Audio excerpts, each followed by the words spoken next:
బాధితురాలు చెప్పిన 6గురిని అదుపులోకి తీసుకుని విచారించారు పోలీసులు. వారి రక్త నమూనాలు సేకరించి పరీక్షలకు పంపారు.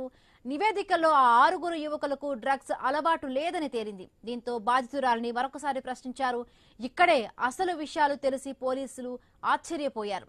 తాను చూపించిన అబ్బాయిని పెళ్లి చేసుకోవడానికి కుమార్తె ఒప్పుకోవడం లేదని, ఆత్మహత్యకు యత్నించినట్టు బాధితురాలు ఒప్పుకుందని ఎస్పీ తెలిపారు. కొన్నేళ్ల క్రితం హైదరాబాద్ లోనూ ఇదే మహిళ ఆత్మహత్య యత్నం చేసి సిటీ పోలీసులకు కూడా డ్రగ్స్ ముఠాలు ఇబ్బంది పెడుతున్నాయని తప్పుడు ఫిర్యాదు చేసినట్టు గుర్తించామన్నారు ఎస్పీ. మొత్తానికి మహిళ ఆరోపణలతో ఉరుకులు పరుగులు పెట్టిన పోలీసులు చివరకు అదంతా ట్రాష్ అని తెలుసుకుని ఊపిరి పీల్చుకున్నారు. రైట్.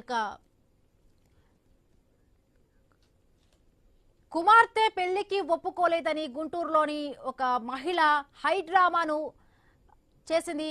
దీంతో పోలీసులు మొత్తంగా కూడా రంగంలోకి దిగి కేసును దర్యాప్తు చేశారు. మరిన్ని పూర్తి అప్డేట్స్ మా కరెస్పాండెంట్ నాగేశ్వరరావు అందిస్తారు. నాగేశ్వరరావు, గుంటూరు జిల్లాలో పోలీసులను బురుడి కొట్టించే ప్రయత్నం చేసింది ఓ మహిళ. ఏదైతే తన కూతురు తమ మాట వినలేదన్న ఆ విధానంతో పోలీసుల్ని బురుడి కొట్టించి పోలీసుల్ని పరుగులు వెత్తే పని అయితే ఆమె చేసిన పరిస్థితి అయితే ఉంటే, దీన్ని మొత్తంగా గుంటూరులో తన కుమార్తెకు డ్రగ్స్ అలవాటు చేశారని ఆరోపిస్తూ ఆత్మహత్యాయత్నం చేసిన మహిళ ఆ కేసు అనూహ్యం మలుపు తిరిగింది. తన కుమార్తెకు కొందరు బలవంతంగా మత్తు పదార్థాలు అలవాటు చేశారని, భవిష్యత్తును పాడు చేశారని చెబుతూ 15 రోజుల క్రితం అయితే గుంటూరుకు చెందిన ఓ మహిళ ఆత్మహత్యకు యత్నించింది. అయితే ఆసుపత్రిలో చేరింది. అయితే నాడు ఈ ఘటన తెలుగు రాష్ట్రాల్లో సంచలనం రేకెత్తించింది. ఈగల్ విభాగం ఐజీ ఏదైతే ఆకే రవికృష్ణ, ఎస్పీ వకుల్ జిందాల్ స్వయంగా ఆసుపత్రికి వచ్చి బాధితురాలతో మాట్లాడారు. అయితే ఎస్పీ ఆదేశాలతో డిఎస్పీ అజీజ్, సిఐ శివప్రసాద్ ఈ కేసుకు ప్రత్యేకంగా దర్యాప్తు చేశారు.